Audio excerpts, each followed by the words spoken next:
नमस्कार शेतकरी बांधवांनो, पुन्हा एकदा डॉक्टर किसानच्या यूट्यूब चॅनलला स्वागत करत असताना व्हिडिओचा विषय खूप महत्त्वाचा आहे। दुधी भोपळ्यामध्ये कळ्यांची संख्या वाढवताना कळी कूच होऊ द्यायची नाही। त्या संदर्भामध्ये आपण फवारणी आणि अन्नद्रव्य व्यवस्थापन काय नियोजन ठेवलं पाहिजे, त्या संदर्भात आजचा व्हिडिओ शेवटपर्यंत तुम्हाला बघायचा आहे। आपण या ठिकाणी बघतोय, हे बघा कळ्यांची संख्या तुम्हाला दिसते, भरपूर कळ्यांची संख्या आहे। पण होतं काय आहे की आता हे बघा, ह्या कळ्यांची संख्या आपण इथं शेंडा मारला गेला पाहिजे। चौथ्या पाचव्या पानावर हे कळ्या तुम्हाला दिसत आहे, इथं पण शेंडा मारला गेला पाहिजे। आपण पाठीमागं अजून जाऊ, दोन तीन गोष्टी तुम्हाला मी सांगतो। हे बघा, आता ही कळी दिसते तुम्हाला, अशी कळी तुम्हाला बनवायची। या छोट्या कळ्या दिसत आहे, या 3-4 दिवसामध्ये तुम्हाला तोडायला आल्या पाहिजे ह्या कळ्या, अशी कळी झाली पाहिजे। आणि दुसरी एक महत्वाची गोष्ट, कूज तुम्हाला दाखवतो। हे बघा,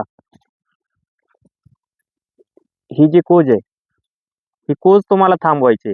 मग याच्यासाठी आपण काय अन्नद्रव्य व्यवस्थापन आणि फवारणीचं नियोजन ठेवलं पाहिजे, त्या संदर्भामध्ये हे बघा, ही कळी आता आत तोडली, खराब झाली, हे अशी होती।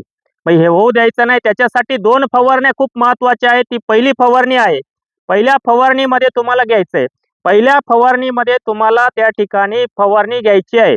अशा जर कळ्यांच्या संख्या मिळत आहे आणि ती कळी आपल्याला चांगली मार्केटमध्ये न्यायची आहे, हे शेंडे आपण मारले गेले पाहिजे।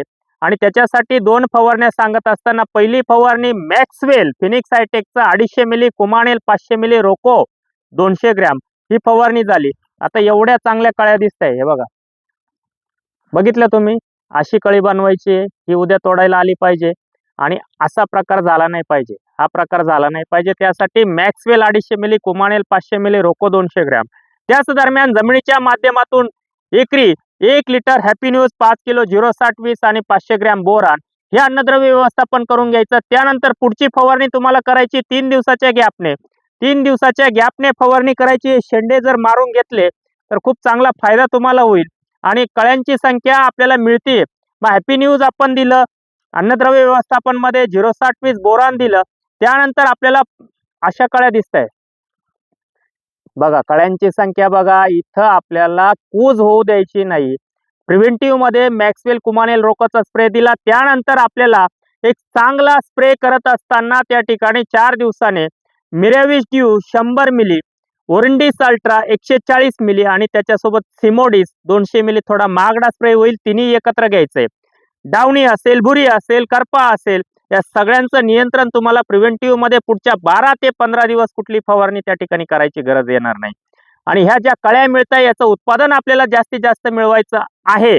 मग त्याच्यासाठी आपण पुढचं अन्नद्रव्य व्यवस्थापन हॅपी न्यूज नंतर 9व्या-10व्या दिवशी आपल्याला काय करायचंय, एकरी 5 लिटर फोस्ट्रोक आणि 4 किलो कम्फर्ट सोल्युशन त्या ठिकाणी देऊन घ्यायचंय।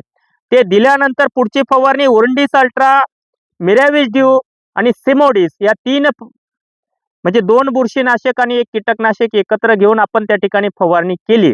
आणि ते फवारणीनंतर आपल्याला काय करायचंय, सगळ्यात महत्त्वाची गोष्ट, त्या फवारणीनंतर आपल्याला पुढची फवारणी घेत असताना परत एकदा कळीकूज होऊ नये म्हणून आपण सकाळी 8, 8:30, 9च्या आत वाढलेल्या थंडीमध्ये फवारणी करत असताना 200 लिटर पाण्याला मेरिओन 80 मिली, टचअप 500 ग्रॅम असा एक स्प्रे घेऊन, त्याच्यानंतर पुढचं ड्रिपचं ऍप्लिकेशन देत असताना खाली आपण ही जी जमीन बघतोय, इथं आपल्याला हे जे कडक आलंय, इथं रोटरी मारून घ्या।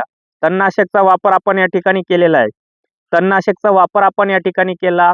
त्याचप्रमाणे आपण दुसरी एक महत्त्वाची गोष्ट की इथं रोटरी मारून घ्या, फ्लड इरिगेशन करा। त्या फ्लड इरिगेशन पाण्यामध्ये तुम्हाला त्या ठिकाणी एकरी 50 किलो 24-24-0 आणि 50 किलो पॉलिसल्फेट असं एकत्र एक खताचा डोस तुम्ही त्या ठिकाणी गल्ली आड गल्ली पाणी देऊन घ्या आणि तो डोस देऊन घ्या। त्यानंतर तुम्हाला स्कोर 100 मिली, कवच 200 ग्रॅम, ॲक्ट्रा 100 ग्रॅम असा एक स्प्रे तुम्ही त्या ठिकाणी करून घ्या।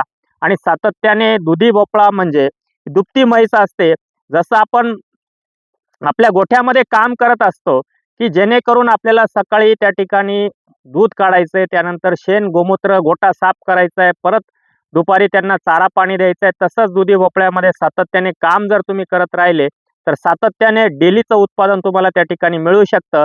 मित्रांनो, आजचा हा व्हिडिओ तुम्ही शेवटपर्यंत बघितला, चॅनलला प्रथम आला असाल, चॅनल सबस्क्राईब करून व्हिडिओला लाईक आणि शेअर करायला विसरू नका। धन्यवाद।